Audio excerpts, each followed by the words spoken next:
Welcome to Toffee TV. I'm joined by Peter McPartland to talk about Everton women. You are very much part of the Everton Women Supporters Club, and home and away. And take me hat off. I mean, you've got the hat on, but if I had one, I'd because I don't know how anyone does what you do. So to watch two different Everton teams in a weekend, that's some going on its own. It is. I think that, I said before we started about how I can never really have a nice weekend because inevitably one of the teams will lose. Or both. Yeah. I get the double whammy. But I never really get it 24 hours where I can just enjoy it. But it's still worth it though, Well, yeah. I mean, listen, we all go to the match, don't we? And you get to enjoy that both ways. And if you lose, you lose, but you're still surrounded by people that you want to be with, aren't you? And stuff like that. So that's the benefits of it. But Everton women again this season, it's not going the way obviously you want it to go, we want it to go, and obviously the club want it to go. I think the big thing about this season is though how much of a spotlight on the women's team this year. There's been big investments in the team, rightly so, after what the women's team, let's get it right, they brought the brunt of a lot of the financial situation that was brought on in the last few years at the football club. They really were stripped down to, I mean, how bad did that get?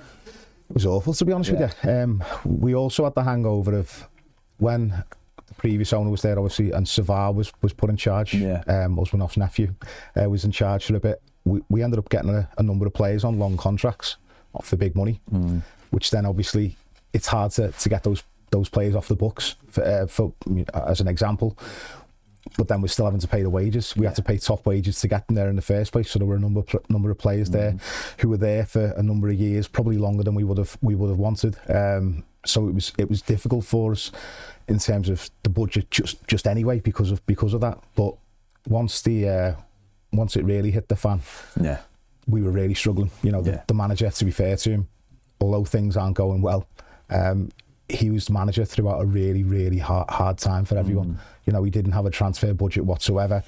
He was having to go into the bargain basements and bring players in, players who maybe were either lacking experience and we were trying to sort of take a gamble on them, or players who were sort of coming towards the end and wanting to play, regular football. So it's been a really tough time, but hopefully long term it's looking a lot more stable now. And the point of all that is as well, that was like the first chance, wasn't it? That was like what was that, like 4 or 5 years ago? The sort of big investment.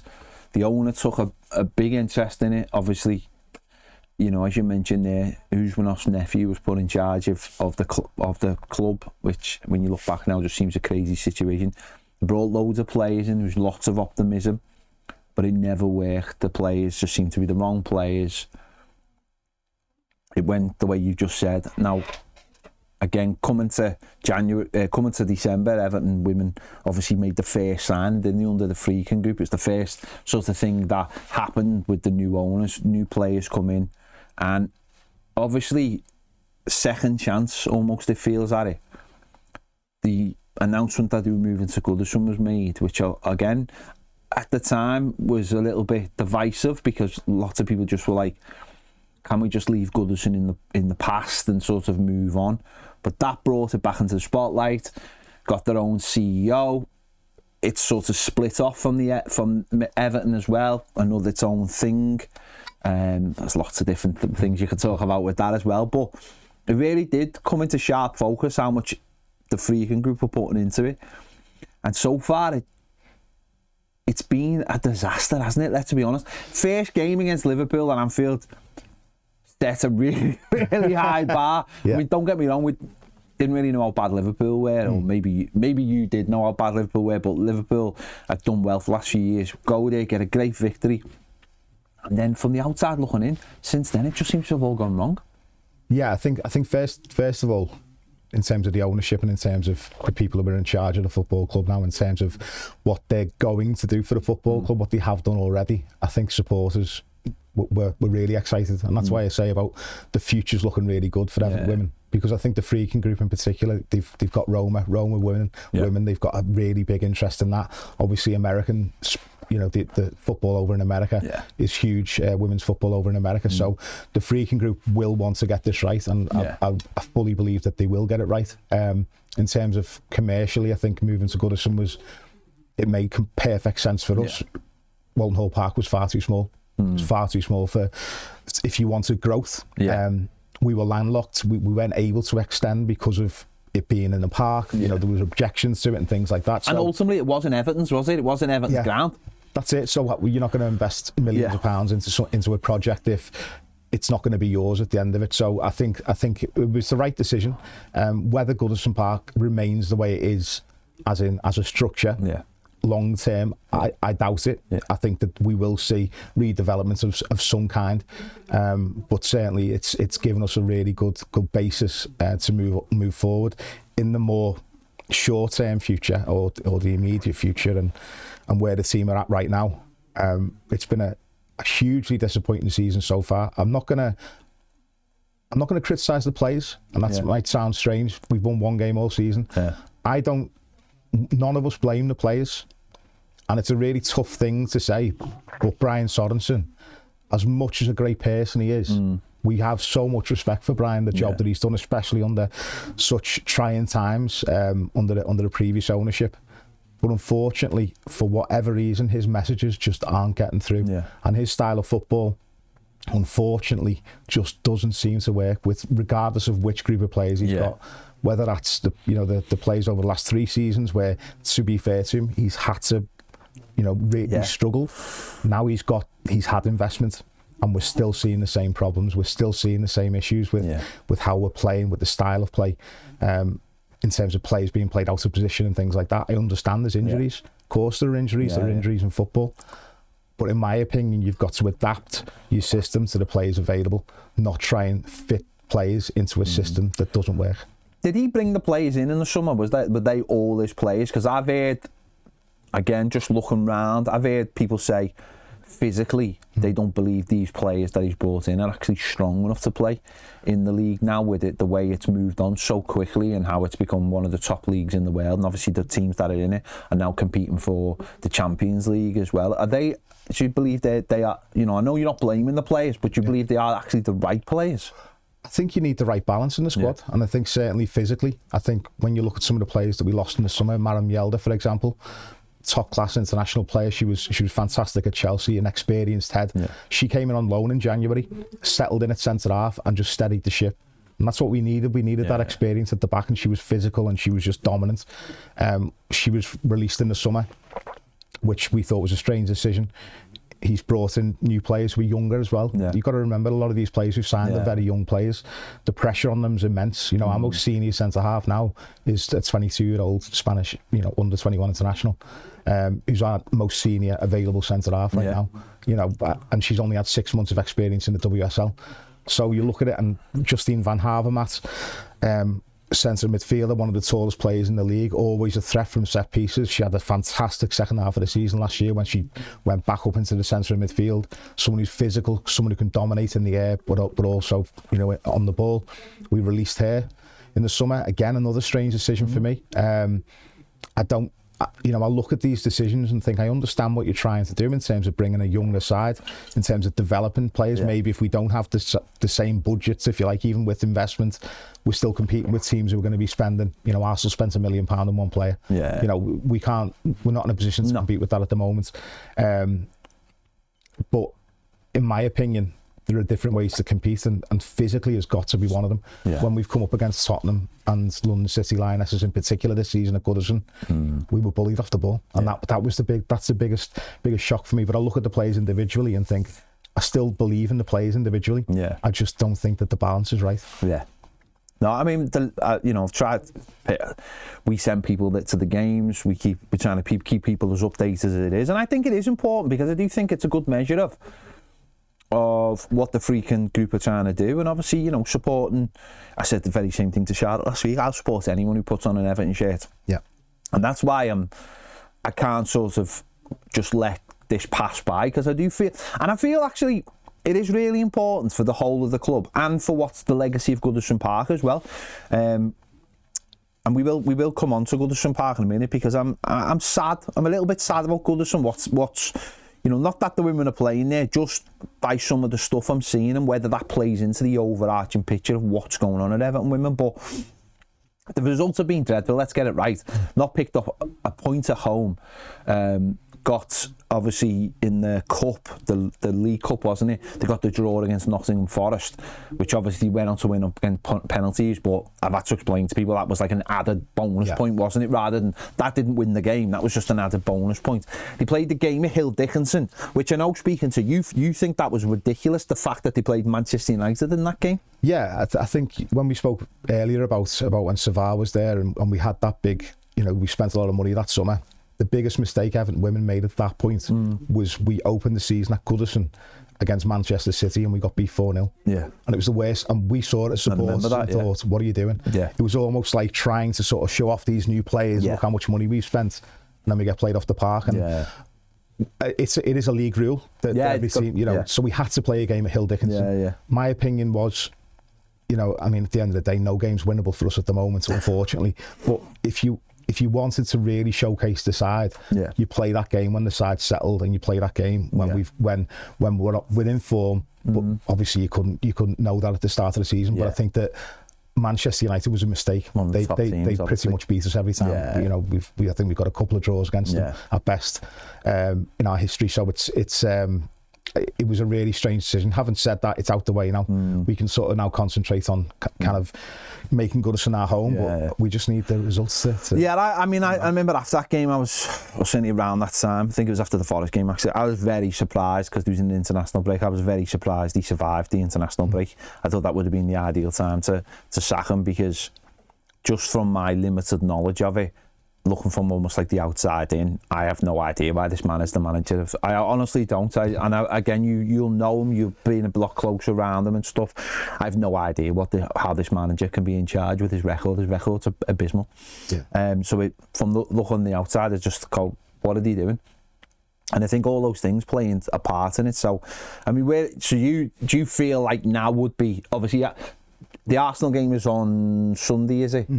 That's the last game before the international break. Is it winter break? The Arsenal game's on the 14th of, and that's the last the last game. We've got Chelsea away next. Okay. Which we've got Newcastle away in the League Cup, which we're out of. We have to play like a mini league. Then we've got Chelsea away, and then Arsenal at home. And the Arsenal home. So then it's a winter break. Do you think they might wait for those games to be out the way and then make a decision, or do you think that decision might be already made and they're just waiting, or do you think it might be, who knows, in the next couple of days we might hear something? So the way I look at it is that there's two ways that the ownership group can go about it. If they believe in Brian's philosophy and his system, and they believe they want it to work for him, then they need to give him help. He needs help at the end of the day. I've made this point before. When you compare our bench to the size of Manchester United's bench, for example, it's chalk and cheese. We've got maybe 4 or 5 people on our bench. They've got a team of 20, 25. They've got a coach load of people in the backroom staff. I look at Brian and I feel sorry for him in many ways, because I look at it and think, who is it? Who's in his ear? Who's helping him? Who's sharing the load in terms of attacking, in terms of defensive? Who in terms of analytics and everything else? I kind of feel like the burden is just on him and his assistant. Do you think that's where Everton maybe have not stepped up? Is that obviously it's a very professional league, and the likes of Arsenal and Chelsea and now Manchester United, even though someone needs to tell them at the training ground, that they really have stepped up in terms of what they're giving. You're right, it feels like not much has moved on behind the scenes at Everton, whereas those clubs have seemed to have gone fully into it and do have the big teams behind the scenes to make sure all those players are fully prepared, because they are the top players, and it feels certainly when they were playing at Walton Park last season, it felt quite small scale. Even though when they moved into Walton Park, it was quite like revolutionary, wasn't it? Because it was one of like their purpose-built ground where everyone else was like sharing somebody else. But it's evolved so quickly in the last 2 or 3 years that it feels like Everton were getting left behind and had to make that move to Goodison. And maybe now they're being left behind, as you just said there. We were moaning last year about Woney and Stoney, for God's sake. Do you know what I mean? In the first team, it does feel like maybe, as you saying there, that you've got to have all those things. If you're going to do it and you're going to be doing it seriously, you've got to properly do it now. Absolutely. And again, I look at it and think, is it a case of they're still in a stage of assessment, where they're looking at it, and it could be something as simple as, if they're not sure on Brian in terms of the long term, do they want to invest in bringing more coaching staff in to then if they have to replace the manager, then they have to bring in their own staff? I don't know. I can't pretend to know the answer to that, but what I would say is that the two options are, you replace the manager or you stick with him, and if you stick with him, you back him, and that doesn't just mean in terms of January expenditure, that means with the staff as well. Do you think if he was the Everton men's manager, he'd still have a job? No. So why is he still got it? See, this is what I say all the time, especially when I have Charlotte on. I go, I'm not giving this fella any slack. No. Because why should he? Why should the women's game be treated any different to the men's team? If it was the men's team, I'd want him gone. His record is shambolic. The home stuff is awful. And that's where, for me, it's like, I know, people who watch this will clearly care. I don't understand why I sometimes feel like there's a thing of like, I just leave him in place, it's all right. And it's like, this is the men's team. You should be online petitions and the pitchforks, the lot of it. So I don't think we're far away from that, to be honest with you. I think genuinely, we have been very sympathetic to the situation that the club has been in. Yeah, of course. And especially because the women's side took a massive hit in terms of that investment. Huge. And we do have, and again, as a person, one of the things I would say massive about Brian Sorensen is he's had so much time for the supporters, and that shouldn't excuse bad results, but we would never want to make him feel like we were going to be personally attacking him. But what I would say is, when you look back at the stats, we've won 10 home games in 3 and a bit years under Brian. Our losses, our games to losses rate is over 50%. We've lost over 50% of the games. I think in the last 14 league games, we've only won 2, and they were both against Liverpool across this season or last season. These results, as I say, it's not just a one-off this. Yeah. And unfortunately, and this is the thing that really pains me, is that even if the style of football was working, I still wouldn't like it. Yeah. But at least we'd be winning. Yeah. But the position we're in now is we're not liking what we're seeing. Yeah. And also on top of that, we're getting beat every week. Yeah. And we look at it and think, in terms of recruitment, I think that Brian's got a really good eye for a player. I just don't think he necessarily knows how to utilise and get the best out of those individuals because he's too stuck in his own system. Yeah, and I've heard that of plenty of people. And before I push it on where would you go if there was a change? I mean, Goodison Park, obviously, again, I mean, I'll just say my bit. I think they've got it horrendously wrong. I really do. I honestly, when it was announced, I thought it was the wrong thing. I must admit, I thought it was the wrong thing. It was nothing to do with the women playing anything. I just thought it was the wrong place for them. For me, I think the sooner they can announce, or sooner they're in a position, and I don't know if they're discussing this, say a 10,000-seater stadium, purpose-built like Manchester City's, where Everton women and under-21s can play. I think it'd be much better for me personally. I think, again, somehow, if you're respecting people, give them the best facilities. But once sort of started thinking about it and they started laying the legacy stuff and the heritage and stuff, yeah, I got it. I totally got it. But then it was like a few days before you were going past Goodison, and it was like season was starting that week, and there was nothing to suggest that it was going to be anything was done. So then it was quickly turned around. They put the new banners up. They didn't put the banners on Gladys Street for about another couple of weeks, and they didn't put them on the Bullens for another couple of weeks. And I know this because I go for a run round there every week. So I was seeing the ground all the time going, well, why haven't they done this all in one go?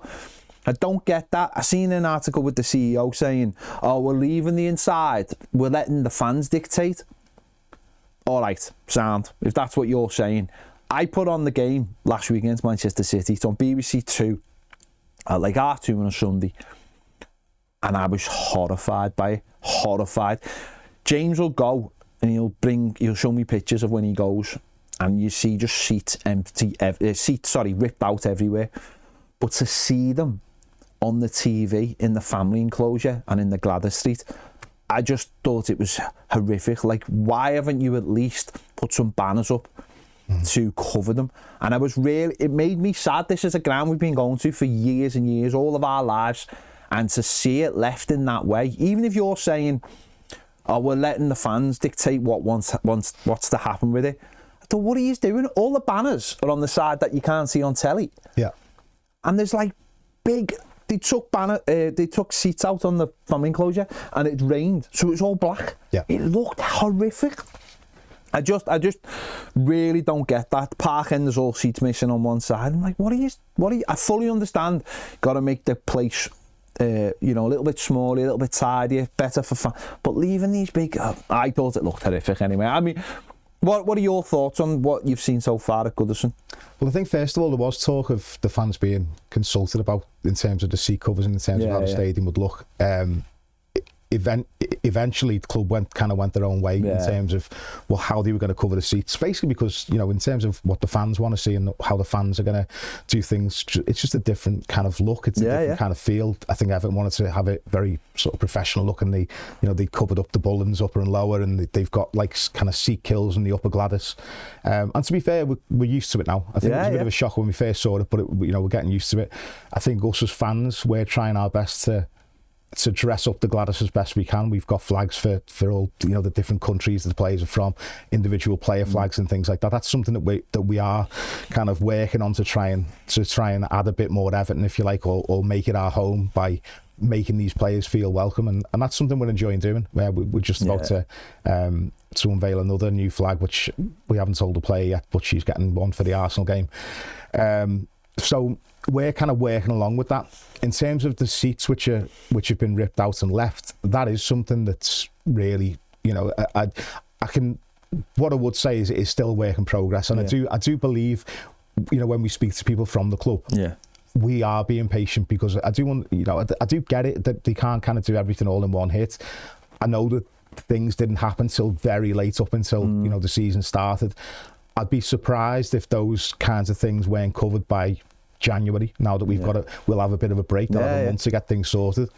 I'd assume so anyway, because it certainly doesn't look good. But why was it left? Like, I honestly don't know. This is what I don't understand. We've got obviously the situation with Hill Dickinson, that seems to be an ongoing thing, which I understand in many ways. I just don't understand why Goodison, when you had all that time, basically from May to basically September, why it took so long to sort out the whole ground. I just feel like that was very, very strange, like everything was done at the last minute. Well, it was even, the seats, we'd sort of gone in to figure out where we were going to put our flags, and they were replacing the seats in the week leading up to it. I think we played Juventus in a pre-season friendly, and at that stage the seats hadn't been put back in terms of the Gladys Street, and there were certain areas which hadn't been done. So again, I think they kind of, I don't know the exact reason as to whether it was something to do with when they officially took over the ground, if you like, and they had to wait for the work to be done.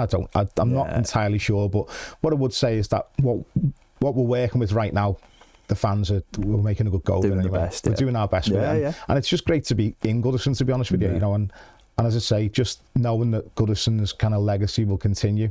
We just need to get the results on the pitch now to do Goodison proud. And that's the issue, isn't it, though? And that's why I'm surprised he hasn't been sacked. It's because, for me, if you're seeing those results and you haven't won a game, doesn't mean game won. And you're trying to attract. Because a lot of people said they were going to go to women games, get a season ticket, going to go, take me kids, whatever. Don't know whether that's truly borne out, but loads of people are going, and their first experience for their kids is going, and it might have been for a lot of people the Hill Dickinson as well, when they got to go Hill Dickinson Stadium. The food prices are reasonable, but when I see those kinds of things, I just think to myself, why would I want to go there? Number one, not winning any games, but then I look at the state of it and I think, why would I want to go there? Why would I want to taint what I already know about the place by going to a game when I see all those seats? And I was just feeling like as an outsider rather than someone who's going every week. And I just think, where's the attraction to go to those games when the weather's rubbish? When, it's raining, it's cold, maybe there has been a game on the Saturday for the men and the dad's gone or the mum's gone to that. And then it's like, we're going to go back to another match on the Sunday. That's your weekend all gone. And I just think, for me, it should look as attractive as it possibly can. Because they've almost, by going to Hill Dickinson Stadium, they've almost gone, this is the big thing. That's the other thing. And I think that's, if you took your kids to a game of the Hill Dickinson and then the following week you have to go to Goodison, I think some of them might feel let down because it's exciting going to Hill Dickinson. Well, I don't know whether these kids are going to be as excited. And that's what disappointed me about seeing Goodison, was that thing of like, why isn't this the best it can possibly be to attract people to go? And then the results. Yeah, I think I think it is still early days. I think that they are trying different things. I know that there's a lot of consultation with the supporters in terms of how they can make the match day experience better for the fans and for the. So I've got confidence that they'll get that right. I mean, the biggest attraction, for me, it's always been going to watch Everton women has been the people. The friendships you make, the camaraderie and all that type of thing. It is a very tight knit unit. Our supporters club in particular. I now get to go to the game with my mum as well. Nice. I've had a season ticket next to my dad at Goodison, and now Hill Dickinson. I've had a season ticket next to him for 28 years. My mum wasn't able to get a season ticket. Now I've got a season ticket next to my mum in the Gladys Street. And she's there every week. And even if we're getting beat, we're still getting behind the team and we're still singing our chants and my mum's getting involved, you know what I mean? And it's like, I'm making memories with my mum, for example, which I wouldn't have made if we wouldn't have moved to Goodison. So, there is still so much there. And I think us as Evertonians, we back that, this team as much as we back the men's team. It's just Everton, and like you said before, you back anyone who wears an Everton shirt. That's the same mentality I have. I'd say to people to give it a chance. I understand it's not quite there yet. Results in particular aren't going to attract you. But, if you want to make some memories with your kids or even your parents. I think half the battle of Peters nowadays is it's not the parents taking the kids, it's the kids taking the parents. If a kid doesn't want to go somewhere, they won't. Do you know what I mean? They'll just stamp their feet. Now, and I don't mean this should. Like my niece has gone to a couple of games at Hill Dickinson. The first one, she was out the door after half time. And she's got the iPad and she's got all the stuff to the stack there, and you constantly have to feed her. And it's like you're trying to get them into it, and that's at the big shiny stadium with so much stuff to like. It's kids are just like they've got no attention spans anymore. And I think that's one thing I would say though, is that in terms of if you really want to grow the support and you really want to grow the passionate support, if you like, I think you can fall into the trap of going too heavy on the let's bring the kids in. Because as you said, kids can be, lose interest very quickly. I actually think what they should be doing is trying to tap into Evertonians, established Evertonians, and trying to get Evertonians on board with it, and by making it, an event for Everton rather than it's all about. I get that, because someone said to me the other week, they were like, it was the week after Hill Dickinson, and it was the Forest game, and Everton barely had done anything to try and get people there, and the attendance was really low. And I had someone say to me, but it's cold and wet. I was like, mate, it's October. It's always cold and wet in October. It's like, this is what you're up against, isn't it? It's what you're really up against, and you're right. Maybe they're going to have to start shifting their focus and saying, we want kids coming with their parents, but we want legacy fans. We want fans who love Goodison Park. Where are they? Where are the people who actually said, oh, it's brilliant that we're staying at Goodison Park? Are they going the match, and why? What can we do to get them to come to Goodison Park? What is the thing we can do? So maybe shift and focus as to that. But ultimately, football, the winning games of football is always going to be key. So if he does lose his job, and we're not saying he should. I mean, I am, but. No, I just think if he was the men's man, I just think he'd be gone by now.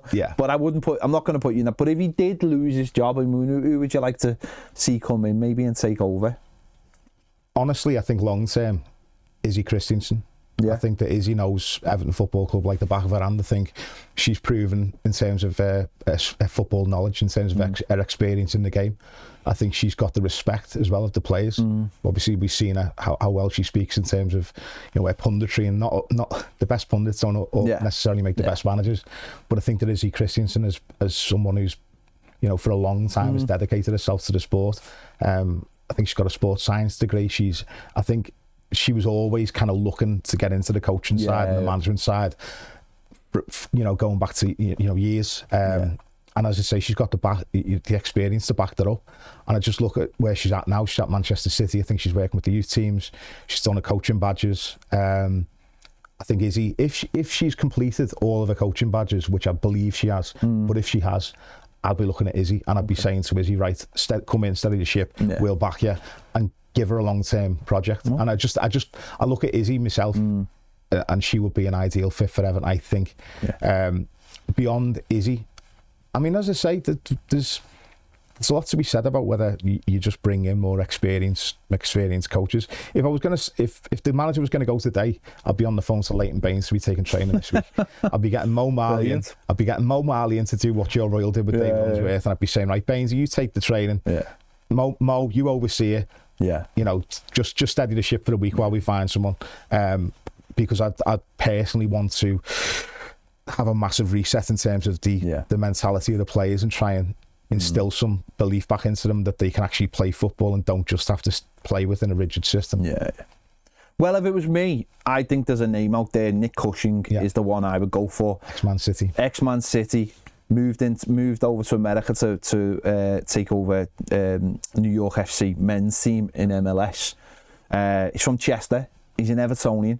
He's currently in Denver. I think there's an expansion team, but he don't start till next year. I'd be going to get him, because I think, for me, when you talk about a big project, this is a guy who's obviously been is being at Man City and understands being part of a winning club. Not just a winning team, a winning club. And I think that's what I'd be looking at right now. In fact, like, he went back to Man City, didn't he, in the summer when they sacked their manager. He done a little temporary gig there. I'd honestly, I just think that, for me, he's the guy that could put the standards in that maybe take, and then maybe someone like Izzy comes in under him and takes over him eventually, something like that. For me, I think that's the mentality I'd be looking at. Someone who's I mean, he's a blue for a start, but someone who's a proper knows what. And he's all right. Can you get him out of Denver? I don't know. They haven't kicked the ball yet. But maybe the chance to come back home and be at a club where it's his club. I don't know. I just think that would be, for me, someone I would definitely be looking at, because I think he's only 40 and he's a top coach in his field. He's got experience in both sides of the game. I think if Everton want to make a statement, that's what I'd be doing, like a proper statement. I can see them going the other way, like you just said there, maybe bringing someone like that who's just left the game, and I think people would like to see someone like that given a chance. I just don't know where. Everton in a very sticky situation, aren't they? Third from bottom. The way I look at it, though, is because I can see how much talent there is on that side.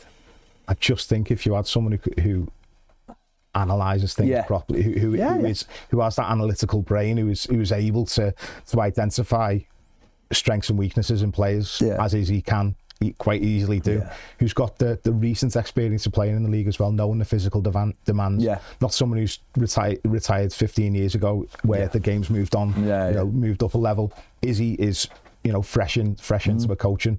That for me, I think that would inspire confidence from the fans straight away, and I think that she would inspire the players. Another name as well, who I think she'd be absolutely incredible. Whether she's available, I don't know, and I doubt. But Casey Stoney, who was the former United Man United women manager, thought she was fantastic at United, and I think she got to the end of her.